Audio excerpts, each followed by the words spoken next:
Welcome to your Greater Victoria School District WHMIS training session. For your convenience, the training is broken down into 6 modules. Module 1 starts with an introduction to WHMIS and an overview of the legislation. Module 2 reviews the roles and responsibilities of all parties. In Module 3, we will review the classifications and symbols. Module 4 will review supplier and workplace labels. Module 5 will cover safety data sheets, and Module 6 will summarize and test your knowledge. At the end of the training, we will be having a short quiz, so it is important to pay attention to the information we are going to review today. At the end of the education and training program, you should have the ability to answer 4 general questions. Where can I get hazard information? You will be able to demonstrate that you know how to get the information provided by the supplier labels and safety data sheets. You will learn about the supplier and workplace labels and other ways used to identify the products and what these labels mean. You must also learn how to get the safety data sheets, either by the binder location or by accessing a computer, so that you can obtain relevant information to protect your health and safety. What are the hazards of the hazardous product? You should be able to read and understand the labels and safety data sheets, as well as be aware of any possible harmful effects of the material in question. How am I protected from those hazards? You will gain an understanding of the controls used in the workplace and learn whether those controls are accomplished by means of engineering, administration, or by personal protective equipment. What do I do in the case of an emergency? You will have a better understanding of the procedures to follow in the event of a spill, release, fire, or poisoning involving a hazardous product. In Module 1, we will explain why you should be interested in learning more about WHMIS. We will provide a general overview and background information, review the legislation, and discuss the 3 basic elements of WHMIS.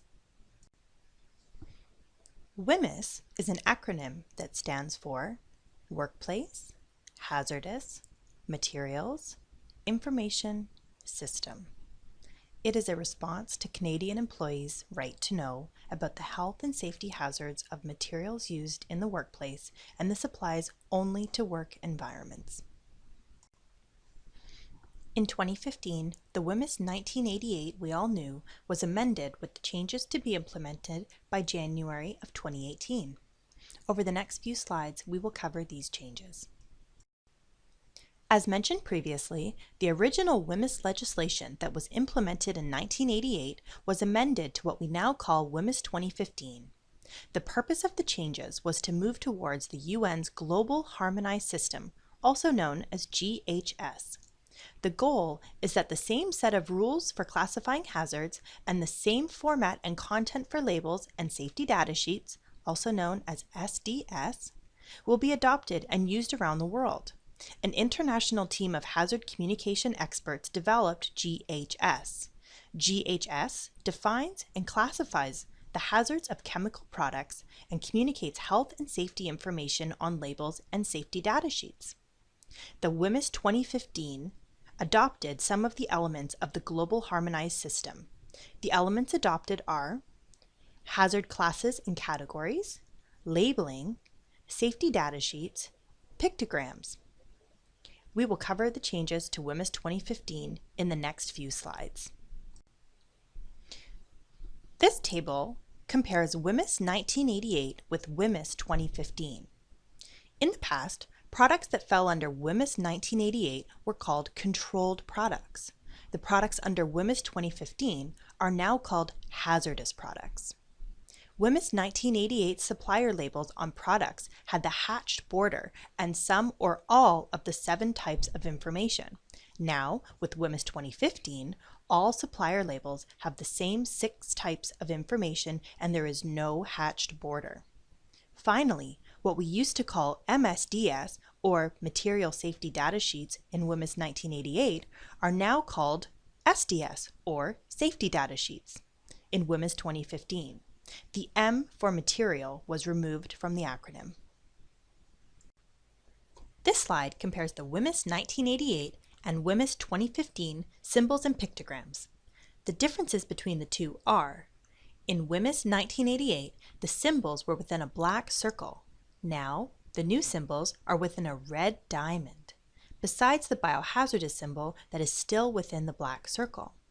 In addition, the T in poisonous material and R in dangerously reactive material of the WHMIS 1988 have been removed and replaced with a new image due to the international application of WHMIS 2015. Removing the letters allows for less confusion when the symbols are translated into another language.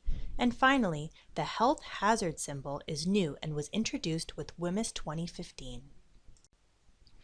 Every workplace contains materials that could be hazardous to employees if they don't understand the dangers. You might work as a custodian with hazardous products. You might be a teacher working in a science classroom or lab with hazardous substances. Everyone must know how to access hazard information, read safety data sheets, know where to access more hazardous information, know the hazards of the products prior to use, and know what to do in case of an emergency.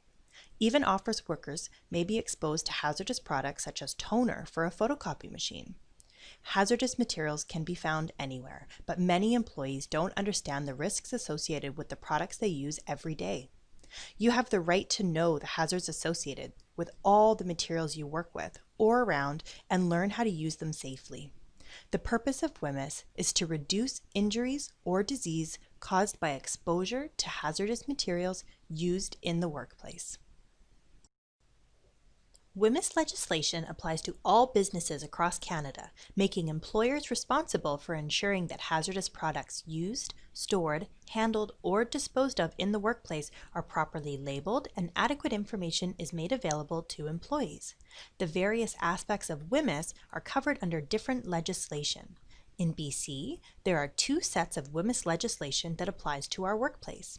The federal legislation deals with importation and sale of hazardous products and balances the worker's right to know with the industry's need to protect confidential business information. The Hazardous Products Act, or HPA, requires a supplier to provide WHMIS labels and safety data sheets, also known as SDS, at the time of or prior to sale or importation of a hazardous product into Canada.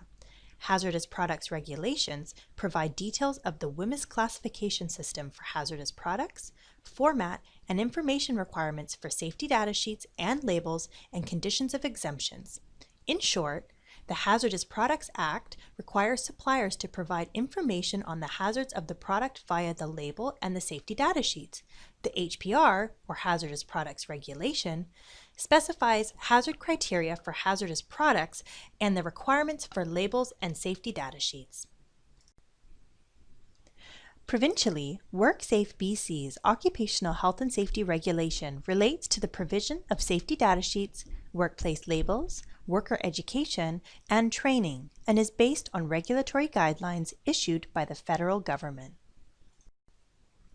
There are 3 basic elements to WHMIS. Number 1, the labeling of hazardous products. Number 2, the provision of safety data sheets, or SDS. And number 3, the requirement for worker training and education.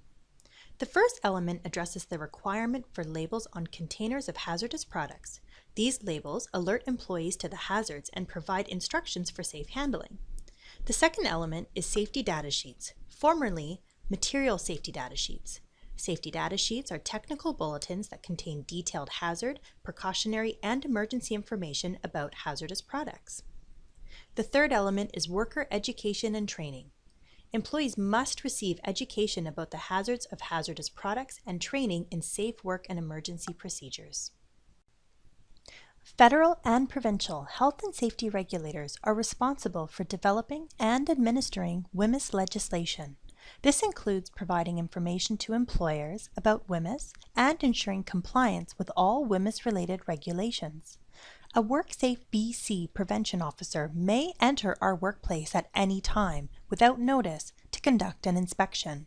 When starting an inspection, a WorkSafe BC prevention officer will inform the employer and worker representative as to the nature of the inspection. Although an inspection is made for a specific purpose, other observed violations will be addressed. During the inspection, they could be looking at WHMIS labeling, safety data sheets, and employee knowledge. It is not uncommon for the prevention officer to talk with employees to ensure that they understand their roles and responsibilities. The goal of the inspection is to assess overall compliance with the regulations, to observe work procedures, and conditions at work sites. You may be wondering if all of this is really necessary, and what happens if this isn't done. Legally, management is responsible for ensuring the health and safety of all employees. Suppliers must provide vital information about hazardous products to ensure employers use, store, and dispose these products properly. Employers must hold suppliers accountable to provide this information. Because of the global natures of suppliers, the federal government has jurisdiction to enforce WHMIS. Suppliers and employers who do not meet their responsibilities under WHMIS legislation are subject to criminal penalties, including fines of up to $1 million or imprisonment of up to 2 years. In addition to the federal penalties, WorkSafe BC can also issue administrative penalties to employers for not taking steps to ensure the health and safety of its employees. The amount of an administrative penalty is based on the size of the employer's payroll and the circumstance. The maximum penalty amount is adjusted yearly. As of January 1, 2018, the amount is $637,415.60. WHMIS training is a requirement under all legislation, so an employer that fails to provide this vital education to employees is subject to penalties. For example, the Toronto School Board was the largest school board to be fined under the Occupational Health and Safety Act. In January 2005, the board was fined $150,000 for the death of a caretaker relating to an incident in 2002. The caretaker had mixed a sanitizer deodorizer with liquid toilet cleaner containing hydrochloric acid and produced a corrosive chlorine gas. The dangerous situation and exposure to the chemicals resulted in the death of the employee. Charges included failing to ensure labeling and failing to educate about the safety data sheet, safe use and handling of products and procedures in case of an emergency. In Module 2, we will identify the participants involved in carrying out the health and safety regulations associated with WHMIS and the roles and responsibilities of each party. Who is responsible for health and safety in the workplace? The answer is everyone. Employers must ensure the building and its employees are protected with proper structure, policy, procedures, and tools. Supervisors must ensure employees are protected and complying with organizational practices, and workers must ensure they have received training, follow practices, refuse unsafe situations, and bring forward any concerns to their supervisor. Manufacturers, suppliers, and importers must classify hazardous products sold or imported to Canada as a condition of sale. To classify a product, they must determine if a product meets the requirements listed in the Hazardous Products Regulation. If the product falls within WHMIS, the manufacturer, supplier, and/or importer must provide information to workplace customers by affixing the appropriate supplier label to properly packaged containers of hazardous products, developing a WHMIS safety data sheet, and maintaining updated information on labels and provide these updates to the customer.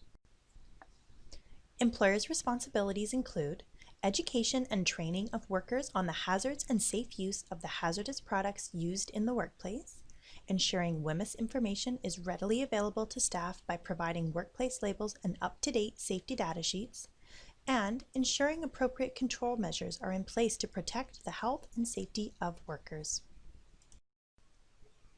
Employees must understand the hazards of products they use. If you become aware that a product isn't properly classified, you should notify your supervisor immediately. By understanding the WHMIS classes, employees will have a greater awareness of the hazards of hazardous products and how to work safely with them.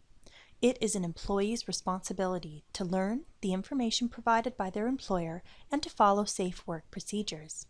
Some of our safe work procedures include: Number 1. Employees are not allowed to bring their own products into the school or into the workplace for any reason. This includes no adhesives, paints, cleaning products, disinfectants, sanitizers, or any other products that have not been district approved. This is to ensure that we always comply with WHMIS regulations by having the proper labeling and safety data sheets. Even a product that could be purchased from a grocery store or pharmacy has different requirements once it is brought into the workplace. Number 2. Earlier, when we learned about the Toronto School Board, it is critical that only the employees and people we have trained in decanting perform decanting. Mixing two products together can have serious safety ramifications. Custodians are trained in decanting products into workplace containers. All workplace containers must be properly labeled with the product identifier, safe handling and storage, and a reference to the safety data sheets being available. Number 3. If you cannot read the label, do not use the product. If there is no label on a product, don't use it. You must properly label all decanted products. Under WHMIS, employees have the right to receive information about each hazardous product they use, its identity, hazards, and safety precautions. The goal of WHMIS is to reduce injury and disease by communicating specific health and safety information about hazardous products so that the information can be used to reduce exposure to hazardous material. Hazardous material, referred to as hazardous products in the legislation, can expose employees to health problems and injuries. Exposure to hazardous materials can result in a variety of health problems such as irritation of the eyes, sensitization of the skin or lungs, heart ailments, kidney failure, lung damage, and even cancer. Hazardous products that are not properly stored or handled can also result in employee injury caused by fires, explosions, or accidents. There are 4 routes of entry for a hazardous product to enter the body: inhalation, ingestion, eyes, and through the skin. You must ensure you read the safety data sheet prior to using the hazardous product to ensure you wear the appropriate personal protective equipment to prevent these hazards from entering your body via the 4 routes of entry. To reduce the risk of exposure to hazardous products, personal protective equipment might be required depending on the hazardous product that you are working with. The personal protective equipment is designed to protect your exposure by creating a route of entry barrier. On this slide, we have some common symbols used to indicate the requirement of personal protective equipment. When handling any hazardous product, it is critical that you know what personal protective equipment is required before you use the hazardous product. Always read the safety data sheets and know what the specific hazards of the product are. Be familiar with safe handling and storage. Know what the first aid measures may be in case of exposure, and know what to do in case of emergency or spill. Before working with any hazardous product, please ensure you have reviewed the safety data sheet and checked the labels. You need to know what to do in the event of an emergency before working with the product. For example, if the product gets in your eyes, you will not be able to read the safety data sheet to determine if you need to rinse with water or not, as some products react with water. In addition, in the event of an emergency, please seek first aid as soon as possible, and if needed, call 911.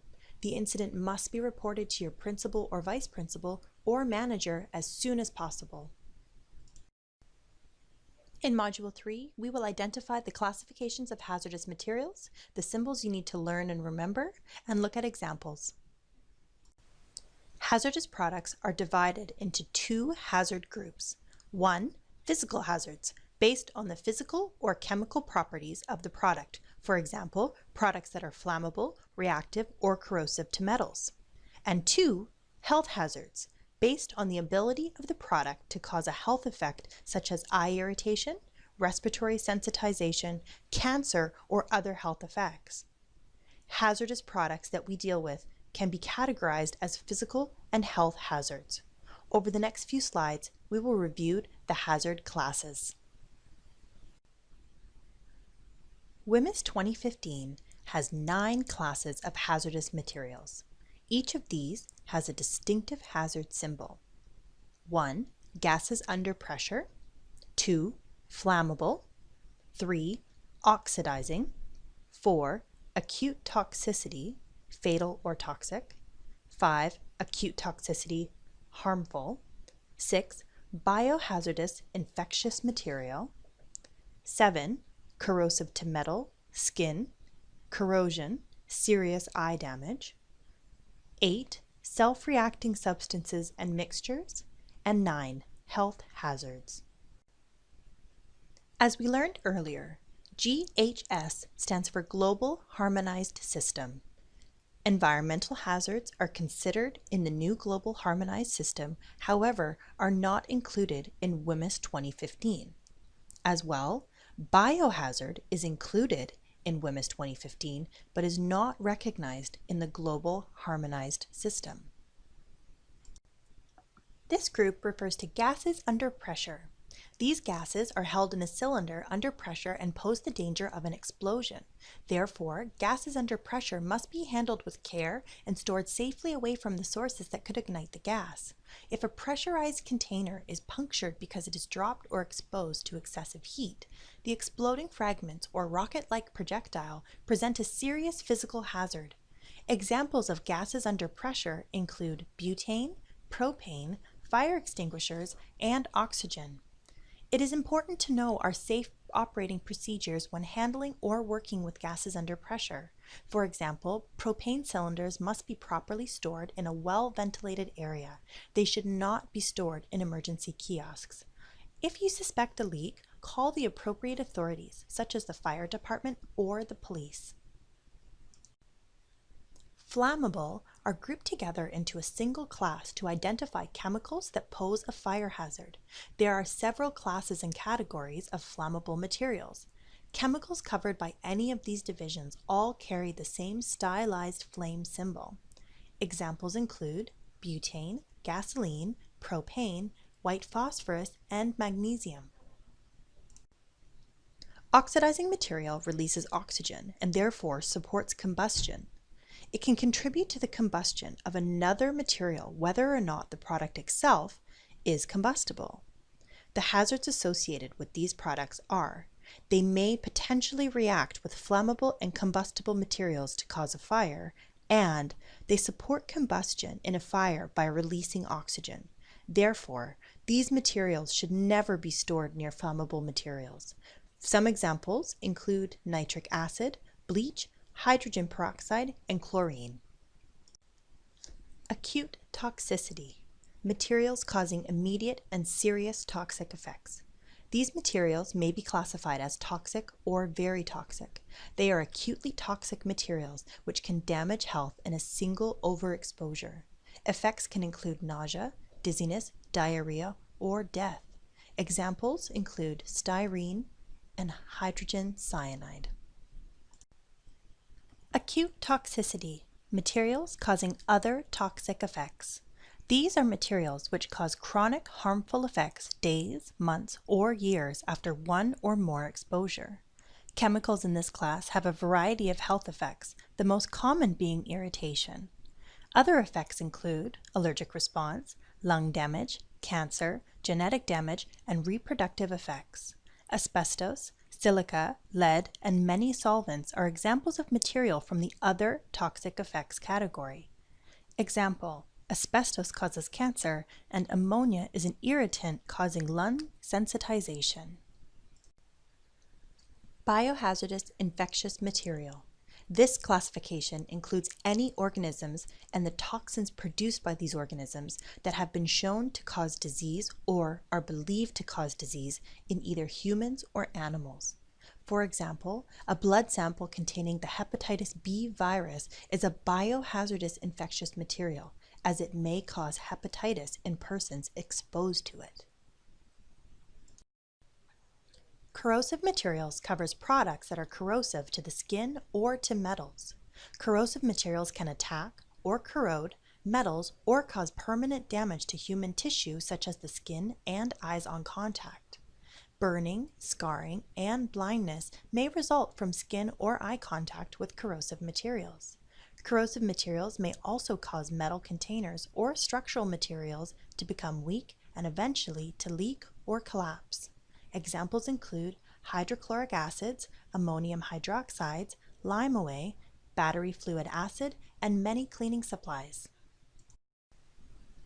Dangerously reactive materials include products which can undergo dangerous reactions if subjected to light, pressure, shock, or air.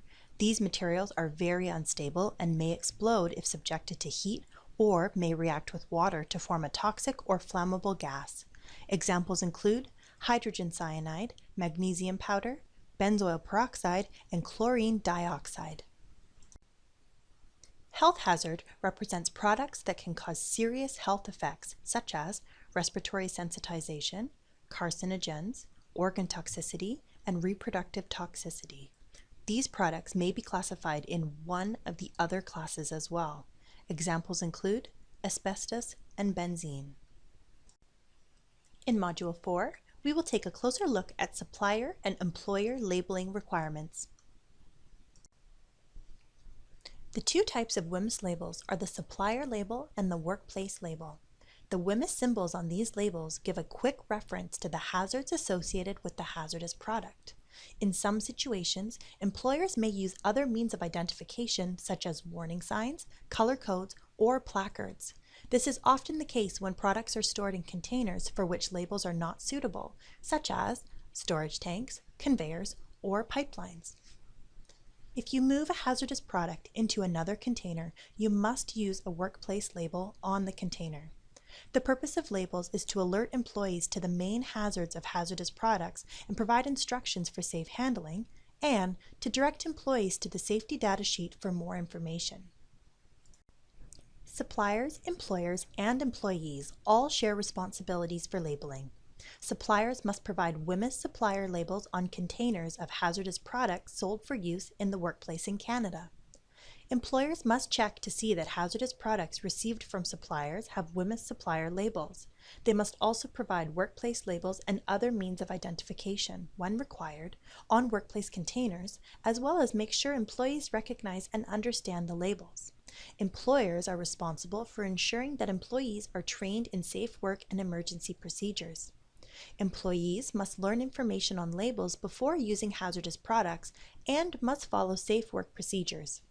Number 1, custodians are trained in decanting products into workplace containers. All workplace containers must be properly labeled with the product identifier, safe handling and storage, and a reference to the safety data sheet available. If you cannot read the label, do not use the product. If there is no label on a product, don't use it.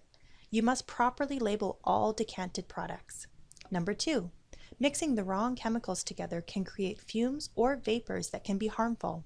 Only reuse workplace containers for the same product. Never fill an empty product container marked X with a solution marked A. And number 3, it is very important that prior to using any hazardous product in the workplace that you are familiar with hazards involved with the product, what personal protective equipment is required, the first aid guidelines, and where to find the safety data sheet. There are 6 things required on a supplier label. They are the following. Number 1, product identifier, the brand name, chemical name, common name, generic name, or trade name of the hazardous product. Number 2, hazard pictograms, a hazard symbol usually contained within a red diamond-shaped border. Number 3, signal word, one of just 2 words used to alert you to a potential hazard and to state the severity of the hazard. Danger is used for high-risk hazards, while warning is used for less severe hazards. Number 4, hazard statements, a standardized phrase or phrases that describes the type of hazard posed by a hazardous product. Examples include extremely flammable gas, fatal if inhaled, and may cause cancer. Number 5, precautionary statements, a standardized phrase or phrases that describe how to reduce or prevent harmful effects from the following: A, exposure to a hazardous product, or B, improper handling or storage of the hazardous product. Examples include keep container tightly closed, wear eye protection, and if exposed or concerned, get medical attention. Number 6, supplier identifier, the name, address, and telephone number of either the Canadian manufacturer or the Canadian importer. In addition, the label must be in French and English. If the label is lost, damaged, or no longer readable, the product must be relabeled with a new supplier label or a workplace label. Hazardous ingredients. Although disclosure of hazardous ingredients on a label is not required, the supplier may choose to include them. However, there are requirements for disclosing hazardous substances and ingredients on the safety data sheets. Please note, for WHMIS 2015, the hatched border is no longer required on the supplier labels. Workplace labels are required on containers of hazardous products produced on-site and on secondary containers where the product has been transferred from the original container. Workplace labels must have three basic types of information. Number one, the product identifier must be identical to the product identifier on the corresponding safety data sheet. Number two, information for safe handling states the precautions necessary to reduce health risks or injury. And number three, if a safety data sheet is available, a statement to that effect must be included. Workplace labels must be used on A. Storage containers of hazardous products produced on-site, B. Storage containers to receive bulk shipments unless the supplier provides a label, C. Secondary containers into which a product has been transferred from the original container, and D. Supplier containers with illegible labels unless supplier labels are available. Blank workplace labels can be attained through facilities. Please contact your foreman for more labels. In Module 5, we will review the requirements of safety data sheets. This module will introduce the safety data sheet, also known by the acronym SDS. Please note, the SDS was previously known as the MSDS. The M has been dropped as a part of WHMIS 2015. You will learn about the purpose of an SDS, who is responsible for its content, the basic rules for its design, and some details of the information it must contain. Think of an SDS as a user manual containing all useful instruction for the hazardous product. The employer must obtain up-to-date safety data sheets. All safety data sheets must be made available in the workplace for use by all employees and joint occupational health and safety committees. The data sheets are stored in the custodian room for easy access during each shift in a place where employees can study the information. Data sheets are stored online so they are readily available to employees.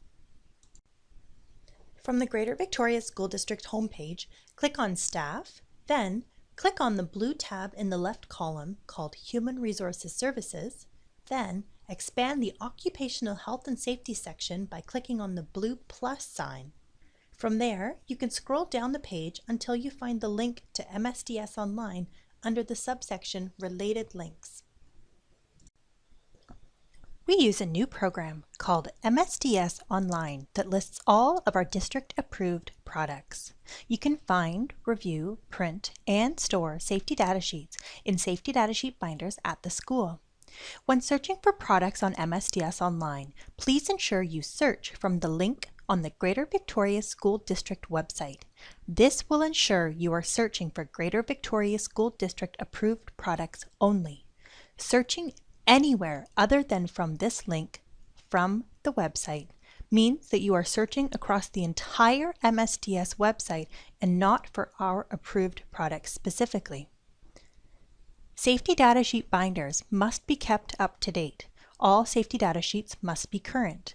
Daytime custodians in schools and foremen have been tasked with keeping safety data sheet binders up to date. If you have questions about accessing and using the MSDS Online program, please contact Christine Murner in Occupational Health and Safety at 250-475-4192.